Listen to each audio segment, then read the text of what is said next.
Okay. All right. Well, first I'll say I'm not against this. It's just part of the assignment. I don't support this. But I was watching your video, and it was you began stating like at the first as your uh, I'll say topic that children were being mistreated in there, but you didn't give evidence to back that up. So I'm just wondering, where did you read that children are being mistreated when they're held at the border? You can go online and look up any information. There's a bunch of pictures that have surfaced the internet in the last couple years, especially. And then even like yesterday, I saw on the news they were showing like really graphic images of these kids and children in cages. So yeah, I didn't put in any like evidence, I guess, but that's something everybody can look up and find so easily today, especially with the internet. But with the internet being so easily to access to anybody, can we really trust the internet on all this pictures and stuff? Can they be, I guess, falsely portrayed? I guess. Yeah, they can be falsely portrayed, but there's also a lot of families that have come online and talked about their stories. And although, yeah, some of theirs can seem to be fake at times too, but if you just trust these people and like see where their heart is, you can tell that this has affected a lot of families, and a lot of families have been open about it. Okay.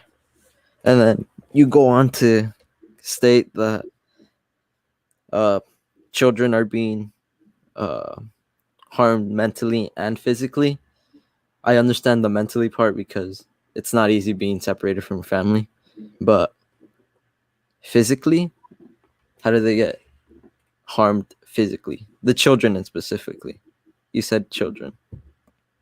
The children, you like I said with the images, you can see that they're just not very well taken care of. And although I'm sure they have been harmed physically, I've not read anything about that. But in physically, I meant they don't get the proper care they need, especially as young children. They need to be cared for and need some sort of like love in their life, and they don't get that. They just get locked in a little cage, and they don't get any sort of like correct treatment. They don't get the right resources. They don't get food. And then, especially with the COVID this past year, it was a big issue that they were just formed together and like super close together. And obviously, that's just not like we were super um, strict on being distanced from each other, but then they don't really care when it comes to these people. And it's just sad to see.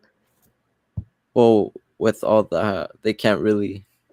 I don't want to say they were unprepared, but I feel like they were unprepared to receive so many immigrants coming this way. Because if you if you know what was going on, a lot of people from, I think, Salvador and just those third world countries where the government doesn't support them, they were all coming to Mexico as well, and many of them were trying to cross to over here. So maybe they got overwhelmed. So how do you think? I guess what I'm trying to say is they can't really hold people separately like you want them to. But what do you think they could do, if that Uh, makes sense? Yeah, I think of course, like especially like you said, they weren't really expecting it. But also, as I stated in one of the articles I quoted, this has been a thing for so long. So it's like um, we shouldn't really, or like our government, I guess, shouldn't really be surprised when people like more and more people are coming here, because obviously like there's a lot to offer here and people want better lives, and people are just so surprised when more and more people try and come over here when it's been a problem for many years now. And just the more things that are available here, obviously the more and the like harsher things get in other countries, like you said. more people are going to try and come here. So although it can be hard to prepare, I think that we do know better and they know better than that what's to come, because like I said, it's been a problem for many years now. But the U.S. helps a lot of these countries, though. So why do they specifically want to come here when the U.S. helps them a lot? I just think the US is kind of they've always, not always, but I guess like the whole, like people say, like they say like the American dream and all of these things and you can do anything here, but then they're just very they just like to pick and choose who they want to let in and who they don't want to let in, and what's the right way and what's not the right way. There's no like, I don't know, everyone just seems to have an opinion on things now, but it's like these people just they all just want one thing, although you're going to get the bad people of it and the people that don't want that, but that's just like with anything these days. Even in like a fast food job, you see people that give it their all and then people that just don't care at all. Like it's with anything, so you can't pick and choose on what you want to support and what you don't want to support. Okay. And then, like towards the middle of your affirmative, you say about the African and Indians being sent to Barbados or some camps or something like that, where their heads were shaved and all that.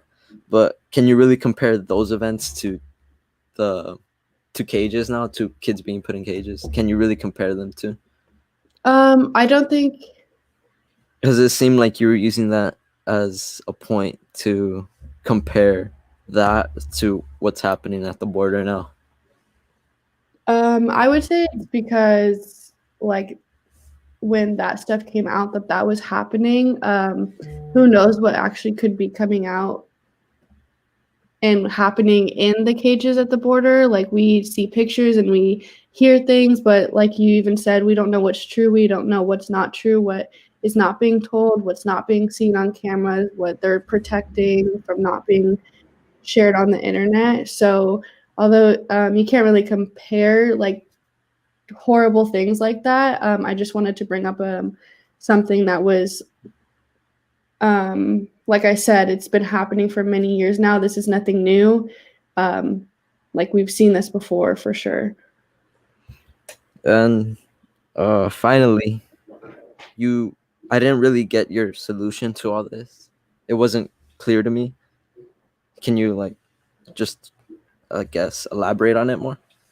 Yeah, I put the solution, I guess, would be to speak up more and to advocate for people who can't do anything about the situations that they're in and helping these people, and as much as like we can today. I know things have been like a lot better, specifically with Donald Trump being out of office. Like a lot more things have opened up for these people. So just simple things like that, still advocating for people who need the help and don't have a voice to speak up at the moment and have no way of getting their stories out there. Because if you put people, especially with the internet today, you put people's stories out there and somebody hears it and somebody wants to help and will do anything they can to help. So just there's not much that we as people can do, I guess, more than just be advocating and sticking up and helping these people as much as we can and keep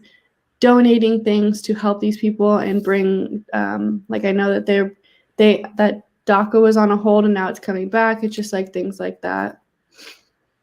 But DACA doesn't really help these families unless it mostly helps, I guess, the family's children that want to come and study.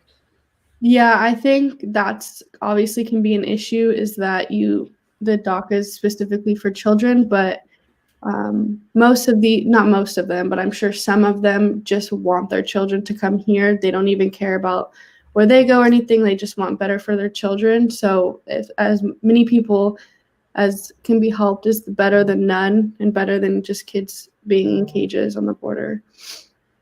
All right.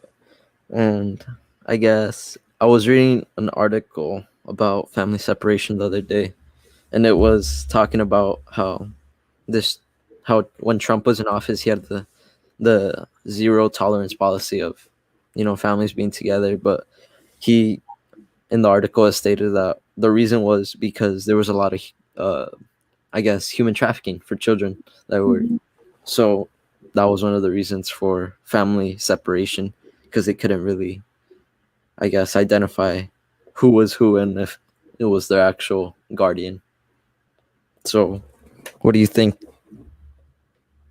Do you think that family separation is good in this way for Um, this reason, or what? Like, how would you solve no, I think that there's this? definitely something else that he could have done instead of not saying that that didn't like the trafficking wasn't happening or isn't still happening, but I think that there's definitely a different approach he could have taken to it, and he may have just kind of said like, oh, this is happening, because obviously we all know like how he is towards like the border patrol and everything. He's very just like strict with it. So I understand that he wanted to stop the spread of that, and like his point was like correct, but also I think that there's a different way he could have approached it, especially with the power that he has.